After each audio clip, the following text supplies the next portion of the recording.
Up on the Q30 Newscast. QU has big plans. A new website and renovations are in the future. Also, a change in on-campus housing leaves seniors with little options. All this and more. Coming up on the Q30 Newscast. Hello everyone. After a recent rebranding, we can see Quinnipiac has plans to expand in the future. These plans include a remodel of the current School of Communications. Our Q30 reporter, John McMahon, has the story. Plans for the new School of Communications were unveiled this past week, which includes a major renovation expected to be completed around the next fall semester. New features to the School of Communications include a separate studio for journalism students, green screen rooms, and multi-collaborative classrooms for students. We spoke to the Dean of Communications, Lee Camlett, about the importance of the new design. It's always been the plan to remodel the School of Communications. It was hard on all of us to be in two separate buildings. It's just taken a matter of time before all the things could be lined up in order to do it now. In light of the design, students shared their opinion of the proposal. Being a communications student, I'm very much looking forward to having class in there. That's going to be really a great change for the communications school. I think it's cool. I like the green room. Yeah, I like all the glass. I think it's very inviting. It's good for you guys. Yeah.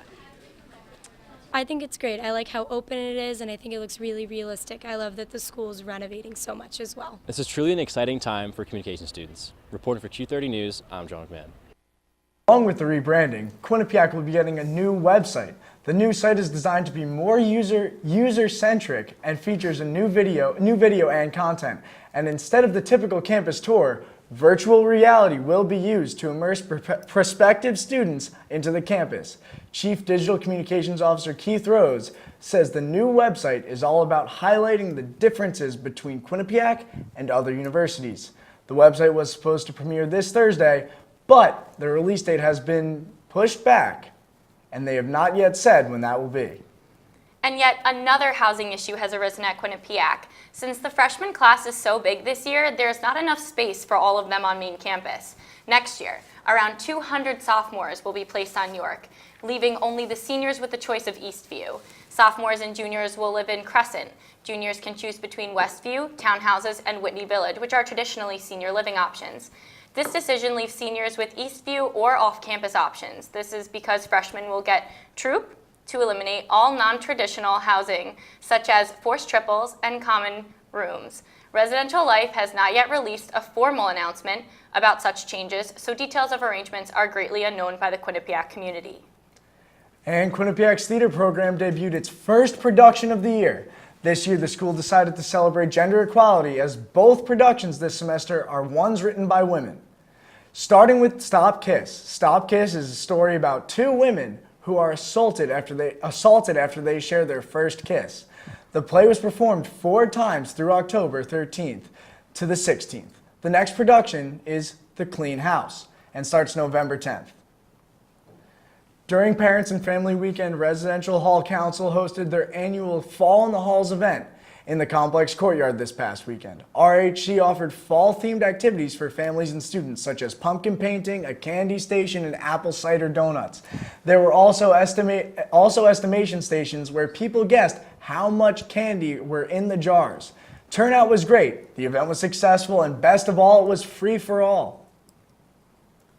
Daniel Brown, the former Assistant Dean of Student Affairs and Director of Campus Life, no longer holds those positions with the university. According to the Chronicle, they received a statement from the university saying that the university does not comment on personal matters. Brown has been at Quinnipiac since 2003, starting off in the Carl Hansen Student Center and working up to his last position held. It was in 2008 that he became the Assistant Dean of Student Life and the Director of Campus Life. The Quinnipiac Health Services held a Fresh Check Day last Monday. Mike Iozzo has the story. On October 10th, on the Bobcat Way lawn, students and faculty alike came together for Fresh Check Day, an event put on 2 years in a row now by Health Services. This is called Fresh Check Day, and it's an event to raise awareness related to mental health issues. It's to check in with students, so that's where it gets its name, and it's sponsored by the Jordan Porco Foundation. And it's for suicide awareness and mental health awareness. One booth especially important was the 9 out of 10 booth, bringing awareness to suicide and giving students the tools to combat the problem if faced with it head-on. 9 out of 10 9 out of 10 is a campaign, or 9out of10.org is a campaign to promote suicide awareness. 1 out of every 10 college-age people contemplate suicide. We want to empower those nine other people to step in and help when the one person is struggling. Students also got to simulate drunk driving and see the harmful effects of it for themselves. What this is we call it our drunk carts. Essentially, it's supposed to show students the different levels of intoxication through the goggles that we have that simulate that. I've heard a lot of students say, oh man, I'm never going to drive drunk, which is a really good thing to hear. I think it's good. It seems to be opening students' eyes to the risks that they're going to take. Every time they hit a cone, we tell them it can be, it could have been a person, it could have been a tree, a dog, anything. So. Another booth most visited by students was the Gong Therapy booth, immersing students completely in sound to try and gain full relaxation. Essentially, we're the Gong meditation demonstration. So we're doing sound meditation sessions where we offer an immersive sound environment for people to find an automatic meditation and introduction to the benefits of where meditation can lead you. Both students and faculty responded very positively to this event, saying they felt the need for these types of issues to be brought to light. I'm Mike Ioza reporting for Q30 News. QU Intramurals Department hosted Open Skate at the TD Bank Center on York Hill. This is the first of 4 open skates being held. Figure skating is from 5 to 6 and open skate is from 6 to 7. The intramural hockey game follows open skate. All students, faculty, and staff are welcome to attend the events, but must bring their cue card and ice skates. The dates for the upcoming events are posted on the announcement section of MyQ. On October 19th, Pi-Fi had their annual philanthropy event, Angels in the End Zone, in Burt Con. Teams of 7 competed in flag football tournament to raise money for their Lead Achieve Foundation. Many Greek organizations competed, but the orientation leaders and the Student Veterans Organization dominated the brackets. SVO ultimately came out on top, winning $100 to the philanthropy of their choice. The town of Hamden held a Harvest and Homecoming Food Truck Festival at Hamden Town Center Park on Friday night. The festival started at 4:30 p.m., lasted for 4.5 hours, and ended at 9 p.m. The festival featured food from nearly 36 food trucks. The festival had live music, a large variety of food, glow sticks, and a screening of the movie Jurassic Park on the barn stage. Many Hamden residents, along with Quinnipiac students, attended. With the third and final presidential debate happening tonight, the political world is holding their breath. Now we toss it over to our political correspondent, Aya Galal, for the latest. Thanks, guys. We are only 19 days away from the 2016 presidential election. Things got pretty heated and nasty during the town hall-style debate on October 9th. Trump did apologize for his lewd remarks on an Access Hollywood bus back in 2005, and he dismissed the comments as locker room talk. According to a poll conducted by Q30 News on Twitter, 55% of people thought Hillary Clinton won, and 45% of people believed Trump won. Trump is making headlines yet again after tweeting about Saturday Night Live's impression of him. He tweeted, quote, "Watch Saturday Night Live hit job on me. Time to retire the boring and unfunny show. Alec Baldwin portrayal stinks. Media rigging election," end quote. On Tuesday, President Barack Obama responded to Trump's claim of a rigged election by stating that the GOP nominee should stop whining. Both Barack and Michelle Obama have been campaigning for Hillary Clinton, and now the Democratic nominee is pushing into Republican strongholds like Arizona. Tonight, the final debate before the election day will be held at the University of Nevada, Las Vegas. Some topics of the night are immigration, the economy, and the Supreme Court vacancies. That's all for your political news update. I'm Aya Galal. Back to you guys at the desk.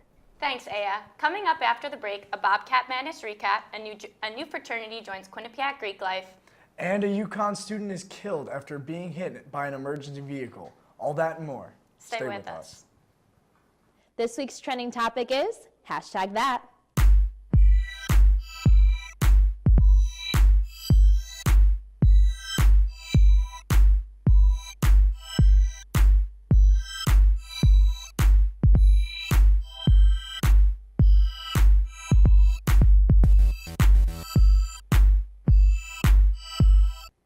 We are your source for Quinnipiac entertainment news.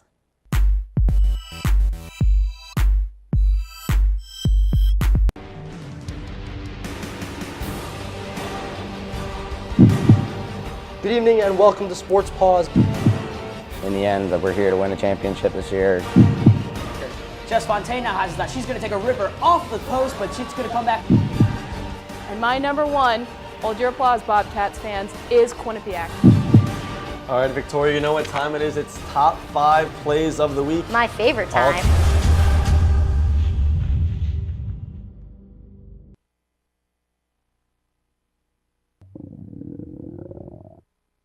I could really go for a Ray and Mike's sub right now.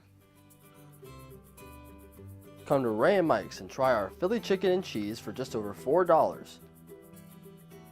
Giant cheesesteak subs and mouth-watering boar's head sandwiches for as low as $4.75.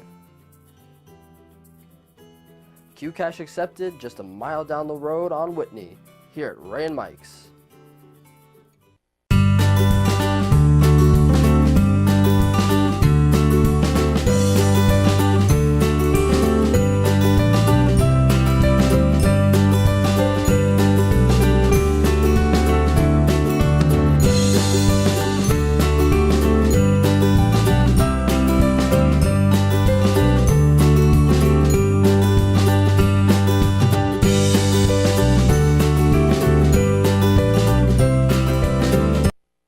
To the Q30 Newscast. Here with us, we have Sam Basha. So Sam, we know you were at Bobcat Madness. Yes, I was. What was your role there? Well, it was actually very unexpected. My mom had put my name down in one of the raffles to get picked for, because we had a family of 3 to shoot some shots on the court in order to get some Q-Cash. And they called my name out. At first, they pronounced my last name wrong, so I was like, that can't be me. My mom was like, yeah, it is. And so I was completely shaking. My dad had no idea what was going on. And I'm like, Dad, we have to go on the court. And he's like, what are we doing? And so we got on the court. I got to choose one of the basketball players to shoot the money shot. And we each shot 5 shots around the court for a chance to get Q-Cash for me on my Q card. And at the end, my mom made a shot, and the basketball player I chose made his shot, and I got $150. So it sounded like it was really exciting. Yes. What was the atmosphere like around you while everything was going on? Oh, it was very hyped up. The whole entire men's basketball team came on the court. The women's basketball team came over. Everyone was cheering us on, helping us. It was really supportive. Wow. So now, did you and your family, it was described fun for the entire family? Did you guys have a lot of fun? We did, definitely. After we even took the shots, a lot of people were calling us out, like, hey, good job out there. It was definitely an awesome experience. Would you say it was the highlight of your parents' weekend? It started off the weekend very great. We had some other great highlights. I hadn't seen my parents in a while, so it was great to do some fall activities with them. But overall, it was a great start to the weekend. Good. All right. Thanks for joining us, Sam. Yeah, you're welcome. Greek life at Quinnipiac continues to grow. A new fraternity has come to campus, ready to make a big impact on the community. Quinnipiac University is home to many proud Greek organizations. With 25% of students participating in Greek life, it is a very important part of the community. And it continues to expand as a new fraternity, Alpha Sigma Phi, starts to make their mark on campus. I joined Alpha Sig because I really liked what they stand for as a fraternity. Instead of just one philanthropic cause, they have 5, and I strongly believe in all of them. There wasn't really anything that was drawing me to the other fraternities, so when, aside from their vibe on campus, so when Alpha Sig came and I saw what they stood for, I thought that was something that would be perfect for me. The other Greek organizations around campus are ready and excited to help Alpha Sigma in their beginning stages. I'm definitely excited. I'm ready to work with them, ready to kind of have a co-sponsored event with them. A lot of things that we can really work together on and really improve the system. I think there's going to be big things to come from what I've heard. Recently they expanded at Kansas University, and they're already doing big things charity-wise, and then just getting on campus and becoming well-known. So I think that's something that we have to do, and I'm looking forward to that happening. The founding fathers of Alpha Sigma are already proud of all they have accomplished. With 16 members and growing by the day, they feel their future at Quinnipiac looks very promising. I think Alpha Sig will become one of the most present fraternities on campus since we're going to have some really passionate people who are just starting out in Greek life from freshmen to seniors. So I think that we're really going to be able to show the Quinnipiac community what we're all about, and very quickly. If you're interested in joining Alpha Sigma Phi or want more information, go visit their table in the Student Center. Reporting for Q30 News, Callie Keys. An accident leaves a UConn student dead, and a football game results in more than just a score. Caitlin has our national news. Caitlin? Thanks, guys. A heartwarming story comes out of an Alabama football game this week. A.L. Johnson High School and McIntosh High School were playing a regular season game. Johnson was shutting out McIntosh when, in the last quarter, Johnson's coach told his players to open a defensive gap so a certain player could score a touchdown. The McIntosh player has special needs. He ran a full 80 yards into the end zone to score his team's only touchdown of the game. Sadder news hits close to home. At nearby Yukon, Jeffney Polly was killed by a fire SUV responding to a call early Sunday morning. Reports say that Polly was sitting against the garage bay doors around 1 a.m. When the firefighters returned from the call 90 minutes later, they found Polly laying in front of the station garage. She was pronounced dead on scene as a result of injuries to her head and torso. There was a vigil held on UConn campus on Tuesday for those mourning the loss of their classmate and friend. A rare surgery to separate conjoined twins has been successful. Anais and Jaden McDonald went into surgery on Thursday morning, and as of Friday afternoon were officially separated. The surgery was dangerous and risky because the two were joined at the head. A team at Montefiore Medical Center in the Bronx took on the challenge. First, the 15-month-old boys underwent a 16-hour surgery to separate, and then some additional hours as their skulls were reconstructed. The pair are both resting easily and are recovering well. A retired U.S. military general is under fire as he pled guilty for leaking top-secret information and lying to the FBI in federal court this week. Four-star General James Cartwright was the vice president of the Joint Chiefs of Staff from 2007 to 2011, where he signed several non-disclosure agreements. However, General was shown a book of confidential information in 2012 and denied that he disclosed the confidential information at the time, but has admitted on Monday that he did lie to investigators and shared information with the author. His sentencing will be held in January of 2017, where he is subject to up to 6 months in prison. That's all for our national news. Now back to you guys at the desk. Thanks so much, Caitlin. Coming up, we have your full weather forecast. What's it look like, Carrie? It's been a pretty warm week, almost like summer. But will we have the same type of weather next week? Stay tuned with the full weather forecast. Back to you guys at the desk.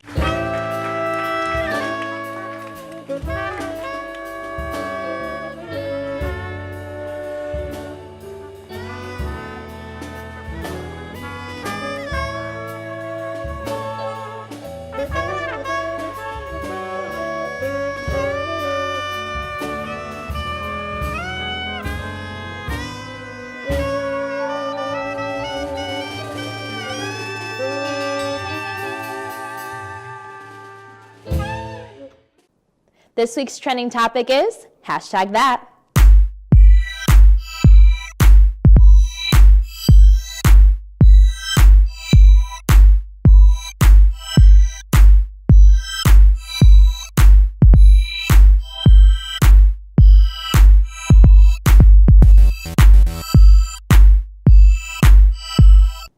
We are your source for Quinnipiac entertainment news.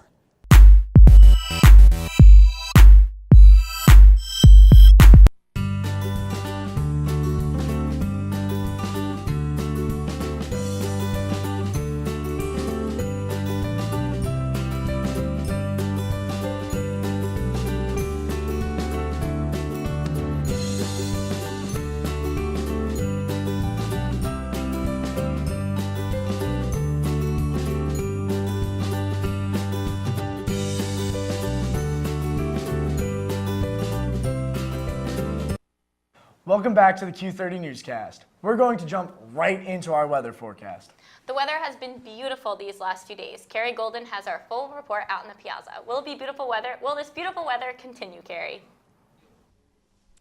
Thanks, guys. I'm Carrie Golden here with your full weather forecast.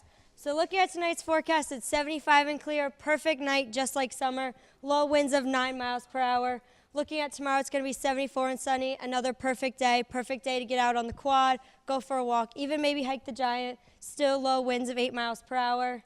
Looking overall, we see a little bit of rain coming in, so hopefully it won't mess up the week too much.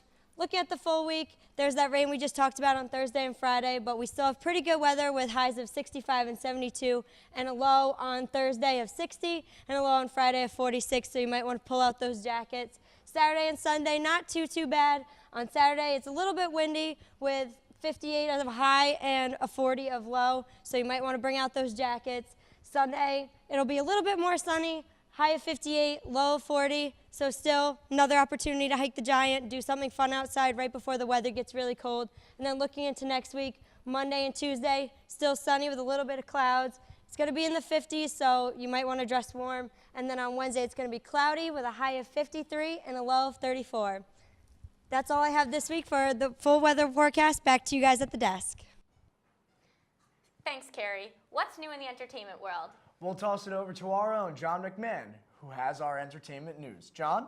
Thanks, guys. Taylor Swift is taking some much-needed time off from the dating scene after a recent breakup with actor Tom Hiddleston. Hiddleston played Loki in the Marvel movie Thor and the Avengers. Swift and Hiddleston reportedly cut ties over Tom's desire to make their relationship public. Despite the breakup, Swift was sure to shake it off and has been seen out and about in New York City, hitting the gym, hanging out at fashion shows with her squad, and there are even rumors she's heading back into the studio to record new music. Looks like Spider-Man might be swimming without his damsel in distress. Tobey Maguire, the actor who formerly donned the Spidey suit before Anthony Garfield and newcomer Tom Holland, is calling it quits with his wife of 9 years, Jennifer Meyer. The two met back in 2003 and tied the knot. A few years later, in a joint statement to People magazine, the few stated that after much, quote, soul-searching and consideration, they had decided to split. The two have 2 children. Duchess Kate Middleton is one proud mama. Middleton is a mother of 2 children, 3-year-old son George and 17-month-old Charlotte. The two admit that Charlotte is quite the handful, and Prince George is fascinated with his new favorite sport, fencing. The Duchess jokes that her children could be future 2032 Olympians based on their current interests as athletes. Could we see a prince and princess on the Great Britain Olympic team? Only time will tell. Well, guys, that's it for your Entertainment Scoop. Now back to the desk.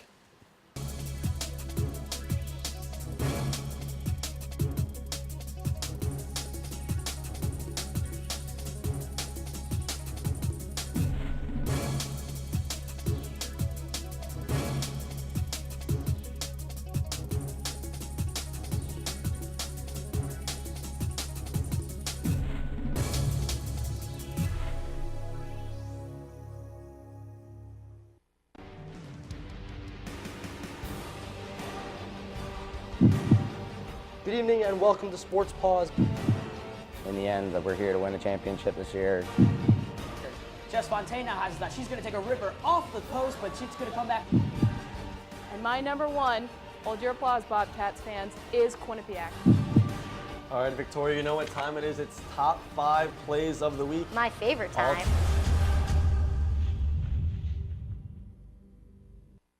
Welcome back to the Q30 Newscast. We're going to send it over to our own Pat Pitts, who has more with sports. Pat, how you doing? Good, guys. Thanks for having me on. The rugby team traveled to Ellensburg, Washington over the weekend to face off against rival Central Washington and entered the match with a remarkable 11-game win streak. The Bobcats answered in the first, but then let up 19 unanswered points to close out the half. Junior Mason Johnson would add one more try, but that would be all she wrote as Quinnipiac's win streak came to a close. The field hockey team hosted nationally ranked Old Dominion on Friday. Quinnipiac struggled in the first half, constantly on the defensive side of the ball, and even allowing Old Dominion's own Amy Olton to put one past Olivia Galini. But the Bobcats did not give up as Dana Barlow and Michelle Federico had a goal apiece to send it into overtime. In overtime, Savannah Riley, the Hamden native, sent the fans home happy as Quinnipiac won their biggest game in team history, 3-2. Marist came to Burcon Court to square up in some action against Quinnipiac Saturday. The Bobcats and Red Foxes traded sets, which sent them into a winner-take-all 5th set. With the score tied at 16-all, Quinnipiac looked to their vets to seal the deal. Kat Miller saves the day as she sent the game-winning kill over the side and killed it for the Bobcats. They improved to 17-5 on the year, the most wins since jumping to Division I. And now we'll send you to men's soccer as they face off against Monmouth on Saturday. We'll go to the first half as James Doig is going to chip it over to Eamon Whalen. He's going to shoot it, but his shot's just going to go a little bit wide.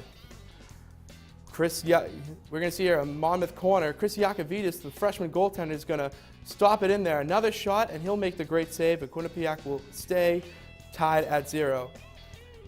And James Doig is going to have a penalty kick here. He's going to knock it in for the Bobcats, putting them in the lead. And we see here a little dab a roof for him. But then in the second half, James Doig went down with an injury after he was shoved by a Monmouth offensive player. We see him getting carted off by the training staff. He would not come back to the game, so the Bobcats were empty-handed as Monmouth's own Dave Nigro puts it past Yakovitis, cutting their deficit to 1. But then Matt Taylor puts a free kick here, gets by the goalie just a little bit. Bobcats would go on to win 3-1 and stay atop the MAC. That's all for sports. Now back to you guys at the desk. Pat, thanks so much. Always good to see the second half of the dynamic duo getting it done in sports. But Sarah, I'm sad to say that does it for us here at the desk. But before we go, John, be sure to follow us on Twitter at Q30 News and check out our website, q30television.com, for more weekly news. Thanks for tuning into the Q30 Newscast. Again, I'm Sarah Schreiner. And I'm John Franklin. Thank you and good night.